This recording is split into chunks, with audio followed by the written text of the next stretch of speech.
So, Nara Lokesh గారు జాతకం ప్రకారంగా టీడీపీ పార్టీ అధ్యక్షుడు అవుతాడా? ఆయన జాతకం ప్రకారంగా ఎలా ఉండబోతుంది ఆయన రాజకీయ జీవితం? ఎవరు ఆపేవాళ్ళు ఎవరున్నారు అసలు ఆయన్ని? హ్మ్. ఆయన పార్టీ వాళ్ళది, వాళ్ళ డాడీది. హ్మ్. ఆయన డెఫినెట్ గా ఈయన పార్టీ అధ్యక్షుడి కింద ఇప్పుడే చేస్తారు. మినిస్టర్ గా చేసుకున్నారు. వాళ్ళే పంచుకుంటున్నారుగా అధికారం. లోకేష్ గారికి ఇచ్చారు, పవన్ కళ్యాణ్ గారికి ఇచ్చారు, వాళ్ళ కుటుంబ సభ్యులకి, బయట వాళ్ళకి అందరికి ఇస్తున్నారు కదా.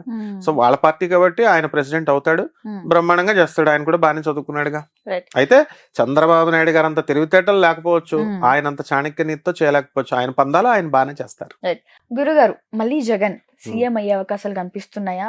ఉండొచ్చా? ఉండకపోవచ్చా? ఎందుకుండదమ్మా? హ్మ్. చరిత్ర హిస్టరీ రిపీట్స్ అని ఎందుకన్నారు?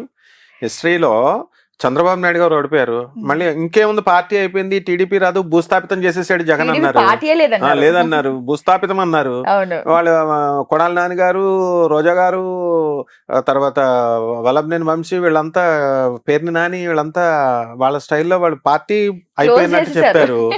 మరి మళ్ళీ బాల్ తిరిగి రాలేదా? Yes. So there is every equal chance Hmm. For Jagan again to come back and to conquer the power. రావడానికి అవకాశాలు ఉన్నాయి. It is not that easy. Don't అండర్ ఎస్టిమేట్ జగన్. Hmm. ఎందుకనంటే జగన్కి వ్యతిరేకమైన వాళ్ళు చెప్పొచ్చు ఏంటి రాడు రాడు రాడు అని. Yes. ఈ వ్యతిరేకతలు చంద్రబాబు నాయుడు ఏమన్నా వీళ్ళకి చుట్టమా? జగన్ ఏమన్నా వీళ్ళకి చుట్టమా? Hmm. ఆయన ఏమన్నా వీళ్ళకి పెట్టిన స్కీమ్లు ఆయన క్యాన్సిల్ చేశాడా? ఈయన పెట్టిన స్కీమ్లు ఆయన ఏమన్నా క్యాన్సిల్ చేశాడా? ఎవరి అయ్యే strategy ఉండవు. వాళ్ళదే. గవర్నమెంట్ సిస్టమ్ కున్న పవర్ అది. అవును. ఐఏఎస్లు ఉన్నారు, ఐపీఎస్లు ఉన్నారు, ఎగ్జిక్యూటివ్ ఆఫీసర్లు, వీళ్ళు వాళ్ళు పరిపాలనలో అందరు ఆఫీసర్స్ ఉన్నారు. Hmm. చిన్న సైజ్ అటెండర్ ని కూడా ఆఫీసర్ అంటాం మనం. అవును. అటెండర్ ఆఫీసర్ స్థాయి నుంచి ఒక ఐపీఎస్ ఆఫీసర్ వరకు, ఐఏఎస్ ఆఫీసర్ వరకు ప్రభుత్వ వ్యవస్థని పరిరక్షించుకుంటూ కాపాడుకుంటూ వస్తున్నారు. వీళ్ళంతా చేతకానోళ్ళ. ఈ Hmm. సీఎంలు మాత్రమే చేస్తారా? వెళ్ళి సీఎంలు మినిస్టర్లు మాత్రమే ఏం చేయరు. వీళ్ళు లేకపోతే అసలైనటువంటి వాళ్ళు, వీళ్ళ పరిపాలన మార్చేవాళ్ళు, వీళ్ళు Hmm. కావాలనుకున్నది చేయగలిగేటటువంటి వాళ్ళు, వీళ్ళ యొక్క దయా భిక్షల మీద ప్రజల జీవితం ఆధారపడి ఉంటుంది. గవర్నమెంట్ ఎంప్లాయీ భిక్ష మీద ఉంటుంది. Yes. అదే గవర్నమెంట్ ఎంప్లాయీస్ ని జగన్ గారు వ్యతిరేకం చేసుకున్నారు. స్ట్రిక్ట్ గా ఉండమంటే వ్యతిరేకం అవుతారు వీళ్ళు. Hmm. చంద్రబాబు నాయుడు గారు వ్యతిరేకం చేసుకున్నారు. మళ్ళీ ఆ పార్టీ కాకుండా ఈ పార్టీని గెలిపిస్తారు, ఈ పార్టీని కాకుండా ఆ పార్టీని గెలిపిస్తారు. ఇదంతా ఒక ప్రవాహం. Yes. కాబట్టి కరుడుగట్టినటువంటి తీవ్రవాదం లాగా, కరుడుగట్టినటువంటి అభిమానులు, మేము రెడ్లం, మేము చౌదరీస్, ఇవన్నీ నడవవు. ఎందుకనంటే అందరూ ఓట్లేస్తేనే వస్తాయి. అలా చిత్రీకరించారు. Yes. చౌదరీస్ అంతా తెలుగుదేశానికి వేస్తారని, చౌదరీస్ రెడ్లు చంద్రబాబు నాయుడుకి, ఆయనకి జగన్ వేస్తేనే గెలిచాడు ఎన్టీఆర్. అలాగే ఆ రెడ్డిస్ వచ్చి చంద్రబాబు నాయుడుకి వేసిన వాళ్ళు ఉన్నారు. సో ఈ కుల వ్యవస్థ, మత వ్యవస్థ, ఇది ఏ పొలిటీషియన్ ఎక్సెప్షనల్ కాదు. దీన్ని పెంచి పోషిస్తూనే ఉంటారు. ఆయన చంద్రబాబు నాయుడు అయినా, జగన్ అయినా, ఎవరైనా సరే. Hmm. ఈ కుల వ్యవస్థ, మత వ్యవస్థ పోయినప్పుడు మాత్రమే మనకు ఆ చక్కటి ప్రభుత్వం వస్తుంది. Right. ఇప్పుడు జేడి లక్ష్మీనారాయణ గారు చెప్తున్నారు, జయప్రకాష్ నారాయణ చెప్తున్నారు, ఆయన ఒక ఐఏఎస్, ఒక ఐపీఎస్. మరి వాళ్ళు ఎందుకు గెలవట్లేదు? Hmm. ప్రజలు మంచి చెప్పే వాళ్ళని గెలవనివ్వరు, చదువుకున్న వాళ్ళని గెలవనివ్వరు. కాబట్టి అయినా వాళ్ళ డ్యూటీలు మానేస్తున్నారా? బ్రహ్మాండంగా చెప్పుకుంటూ వెళ్తున్నారు. అవును. ఎవరి డ్యూటీ వాళ్ళు చెయ్యాల. కాబట్టి అగైన్ జగన్ అధికారంలో రావడానికి ఈక్వల్ ఛాన్సెస్ ఉన్నాయి. Okay. కాబట్టి ఆయన కృషి బట్టి ఈసారి ఆయన పాలసీస్ ని మార్చుకోవాలా. అహంకారి అంటున్నారు, మార్చుకోవాలి. మరి జనాలు పనున్నా లేకపోయినా చంద్రబాబు నాయుడు అయితే ఇమీడియట్ అపాయింట్మెంట్ ఇస్తాడు, జగన్ పనున్నా పని లేకపోయినా 2 hours వెయిట్ చేపిస్తాడు అంటున్నారు. మార్చుకోవాలా? రోడ్లు వేయట్లేదు అంటున్నారు. ఈసారి రోడ్లు వేయాలా? జనాలకు డబ్బులు ఇవ్వకూడదు అసలు. ఈ వెల్ఫేర్ యాక్టివిటీస్ అన్ని ఇప్పుడు చంద్రబాబు నాయుడు గారు ఏమైనా అమాయకుడు అనుకుంటున్నావా? ఇవన్నీ చేసేస్తారండి, సంక్షేమ పథకాలు చేసేస్తారండి అంటే డబ్బు ఎక్కడి నుంచి వస్తుంది? ముందే ప్రాపర్ లో ఉంది, ఇంకే కొద్దిగా యాడ్ అవుతుంది. ఏదో కొద్దిగా ఆయన కూడా వ్యతిరేకం చేసుకోకూడదు కాబట్టి చేసుకోవాలంటారు. అసలు ఏ ముఖ్యమంత్రి అయినా, ఏ ప్రధానమంత్రి అయినా వెల్ఫేర్ స్కీమ్స్ తీసి పడేద్దామని చూస్తున్నారా? చేయరు. చేసిన రోజున బాగుపడుతుంది. యుఎస్ లో, లండన్ లో అక్కడ ఉన్నట్టు ఫారిన్ కంట్రీస్ లో ఈ వెల్ఫేర్ స్కీమ్స్ ఉంటేనేనా? అంటే డబ్బులు ఇస్తున్నారు, నాయకుడు డబ్బులు ఇస్తున్నాడు, 2,000, 5,000, 3,000, దానికి ప్రజలు ఓట్లు వేస్తున్నారు. 10% ఆఫ్ ద పీపుల్ నిజాయితీ చేసే వాళ్ళని వదిలేసాయి.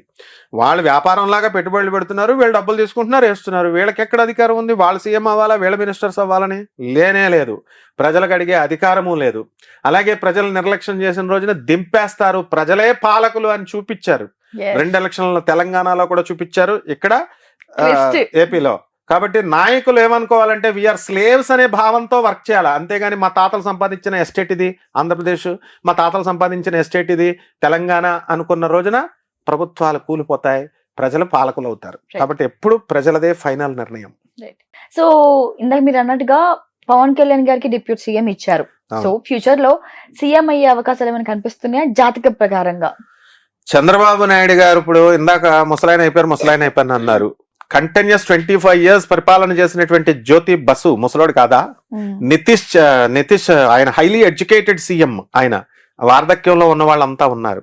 కాబట్టి వీళ్ళందరూ కూడా ముసలి గిసలి అని నేను ఉండదు, మెచ్యూర్డ్ లీడర్. ఎంత వయసులో రాటు తేలిపోతే, ఎంత వయసులో ఏజ్డ్ వస్తే అంత మెచ్యూరిటీ అనేది వస్తుంది అనమాట. సో అలాగే పవన్ కళ్యాణ్ గారు సీఎం ఎలా అవుతారు? ఇప్పుడు ఇది రావడమే, డిప్యూటీ సీఎం రావడమే అభిమానుల భిక్ష, ఆంధ్ర ప్రజల భిక్ష. ఒక సినీ నటుడిని ఎన్టీఆర్ ని సెలెక్ట్ చేశారు. అప్పుడంటే కాంగ్రెస్ అదే ఆయనకి చాలా కష్టమైంది. ఎందుకంటే కాంగ్రెస్ పార్టీ మీద కష్టం, కాంగ్రెస్ పార్టీ అప్పుడు ఎమర్జెన్సీ పెట్టి ప్రజలందరినీ పట్టుకొని ఎమర్జెన్సీ తీసుకెళ్లిపోయి ఆపరేషన్లు చేసేసేవారు. ఫ్యామిలీ ప్లానింగ్, దొరికినట్టు తీసుకెళ్లి గవర్నమెంట్ హాస్పిటల్ వేసేసి కటింగ్ చేసేసి 150 రూపాయలు చేతిలో పెట్టేవారు. దొరికిన గవర్నమెంట్ ఎంప్లాయీని తీసుకెళ్లి జైల్లో పడేసేవారు. ఎమర్జెన్సీ అంటే డార్క్ డేస్ ఆఫ్ ఇండియా అంటారు. అటువంటి ఆవిడ మీద కక్ష కట్టి ఏం చేశారు? ఆ టైంలో వేరే ఆల్టర్నేటివ్ కోసం ప్రజలు ఎదురు చూస్తూ ఉన్నారు. ఆ టైంలో డాక్టర్ ఎన్టీ రామారావు గారు వచ్చారు. ఆయన మీద ప్రేమ, ఆయనంటే ఆయన చిన్నోడా, ఇప్పుడు కాదు అది 3 తరాల నుంచి ఒక రాముడి పాత్ర, ఒక కృష్ణుడి పాత్ర, ఒక భీముడి పాత్ర, ఇలా రకరకాల మామూలు సాంఘికలలో ఒక 4 తరాల జనం, 3 తరాల జనం అందరికీ ఆయన సుపరిచితుడు. కాబట్టి ఆయన మీద ప్రేమ, మన ఇంట్లో వాడు ఎంట్రీ వాడు అనుకుని అందరూ కలిసి వేశారు, ఆల్టర్నేటివ్ లేదని. అదే మరి చిరంజీవి గారి విషయంలో ఎందుకు రాలేదు, ఎందుకు వేసేయలేదు? అదే మరి పవన్ కళ్యాణ్ 10 సంవత్సరాల క్రితం ఎందుకు వేసేయలేదు? సినిమా వాళ్ళని తొందరగా నమ్మరు. ఆ కాలంలో ఎంజీఆర్ నమ్మారంటే అది వేరు. ఆ టైప్ ఆఫ్ ఆయన కూడా చాలా సుదీర్ఘ కాలం పాటు చేశారు. అలాగే డాక్టర్ ఎన్టీ రామారావు ఆయన స్పెషల్ స్టైలే డిఫరెంట్. ఇప్పుడున్నటువంటి పవన్ కళ్యాణ్ గారికి సీఎం అయ్యే అవకాశాలు లేవు, ఫ్యూచర్ లో కూడా లేవు ప్రస్తుతానికైతే. అంటే దాని గురించి మళ్ళీ రాంగ్ రన్ అక్కల్లా. ఎందుకంటే చంద్రబాబు నాయుడు ఉన్నాడు, ఆయన చెబితేనే కదమ్మా పవన్ కళ్యాణ్ ఓట్లేసింది. జనం ఏమంటున్నారు? టీడీపీ సపోర్ట్ లేకుండా ఉత్తి జనసేనకి వేసారా? మరి జనం వేసారా?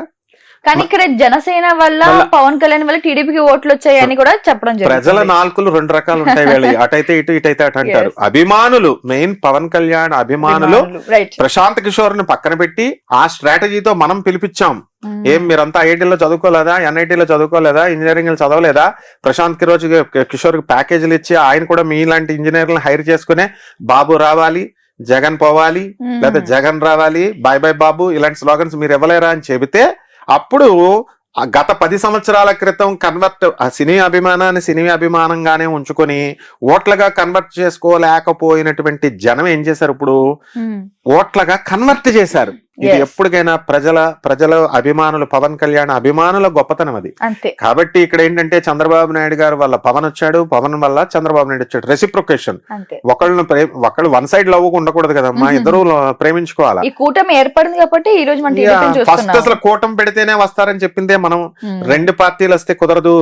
చంద్రబాబు నాయుడు పవన్ వస్తున్నంత మాత్రాన్ని సరిపోదు. యూ హ్యావ్ టు బీజేపీని కూడా కలుపుకోవాలా అని చెప్పి అప్పుడు మాత్రమే వస్తుందని చెప్పాం.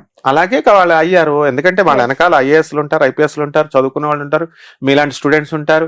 అండ్ చంద్రబాబు నాయుడు గారు కానీ పవన్ కళ్యాణ్, జగన్ అందరూ చదువుకున్నారు. కాబట్టి వీళ్ళందరూ కూడా మెచ్యూర్డ్ మైండ్స్. వాళ్ళ పిల్లలు చదువుకోలేదా? ఉపాసనారెడ్డి నా శిష్యురాలే చదువుకోలేదా?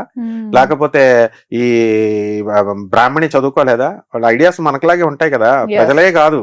కాబట్టి ఖచ్చితంగా పవన్ కళ్యాణ్ గారికి టఫ్ కాంపిటీషన్. ఎందుకంటే జగన్ అప్పుడే అయిపోలేదు, మళ్ళీ లేస్తారు ప్రజలకంతా. డెఫినెట్ గా ఇప్పుడు పులి ఏం చేస్తుంది? 2 అడుగులు వెనక్కేస్తే మళ్ళీ ముందుకెళ్తుంది. అలా ఇదే ప్రజలు మారుతారు. మారకపోవచ్చు, వదిలేసే. లేకపోతే పవన్ కళ్యాణ్ మీద ఇప్పుడు గవర్నమెంట్ లో ఉన్న వాళ్ళ మీద వ్యతిరేకత అనేది కంపల్సరీ 5 సంవత్సరాలు వస్తుంది. మరి నాకు కావాలి జగన్ అని మీద పెట్టుకున్నారు, 5 సంవత్సరాలు దించేశారు. అలాగే ఉండాలని ప్రజల నిర్ణయాలు ఇప్పుడు సేమ్ ఉండవు. బాగా పరిపాలన చేస్తే అవుతాయి, బాగా పరిపాలన చేస్తే కంటిన్యూ చేయొచ్చు. మరి లోకేష్ ఏమైపోతాడు పవన్ కళ్యాణ్ గారికి ఇస్తే? మరి జూనియర్ ఎన్టీఆర్ కాసు కూర్చున్నాడు. ఆయన నేను సీఎం అవ్వాలని ప్రతి ఒక్కరికి ఆశ ఉంటుంది. ఆయన వేరేగా పార్టీ పెట్టుకుని వస్తారు. జాతక ప్రకారంగా ఈ 5 ఏళ్ళు పవన్ కళ్యాణ్ గారికి ఎలా ఉండబోతుంది? అయితే ఆల్రెడీ నడుస్తుంది కదమ్మా బ్రహ్మాండంగా. నెంబర్ 1 లో చంద్రబాబు నాయుడు. ఏముండవు ప్రాబ్లమ్స్, ఏముండవు. Pawan Kalyan is very intelligent, అద్భుతంగా చేస్తాడు. కాకపోతే వీళ్ళిద్దరు హీరోయిజం ఎప్పుడు బయటపడుతుందంటే అక్కడ మోడీ గారిని ఒప్పించి ఎక్కువ ప్యాకేజ్ తేవాలా, డబ్బులు తేవాలా, ఆ పోలవరాన్ని నిర్మించాలా, కేవలం అధికారాన్ని అనుభవించడమే కాదు, వాళ్ళ ప్యాకేజ్ తేవాలా, డబ్బులు ఇవ్వాలా. ప్రజలదేముంది, తెచ్చేస్తారు, చేసేస్తారు అని చెప్తారు. తేవాలా, ఫస్ట్ నిలదీసి అడగగలగాల నిర్మోహమాటంగా. తెచ్చినప్పుడు పోలవరం పూర్తవుతుంది, అమరావతి పూర్తవుతుంది, వైజాగ్ డీసెంట్రలైజేషన్ ఆఫ్ పవర్ ని కూడా సేమ్ పాలసీస్ ని కంటిన్యూ చేయాలా.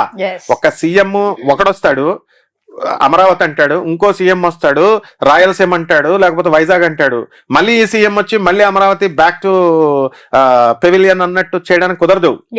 ఒక ప్రజలకు మీరు ఏం చేస్తున్నారు, ప్రజలు అబ్జర్వ్ చేస్తున్నారు. మొత్తం డీసెంట్రలైజేషన్ ఆఫ్ పవరే చేస్తావో, లేకపోతే ఒకే చోట సెంట్రలైజ్ చేసి నువ్వు చేస్తావో, రాజధానిని అందించగలుగుతావా, పోలవరం ప్రాజెక్ట్ పూర్తి చేయగలుగుతావా? మోడీ నెక్స్ట్ టైం కి ఉండాలని లేదు, రాహుల్ గాంధీ తోసుకొచ్చేస్తున్నాడు, ఈస్ పెనిట్రేటింగ్. ఎందుకంటే ఇప్పుడు ఓట్లు పెరిగిపోయినాయి. సో ఎవ్రీ రాజకీయం అనేది ఎప్పుడు కూడా ఒకలాగా ఉండదు, దూసుకొని అందరూ అన్ని పార్టీలు. ఆ సీఎం పోస్ట్ లో ఉన్న ఆ అందం అలాంటిది.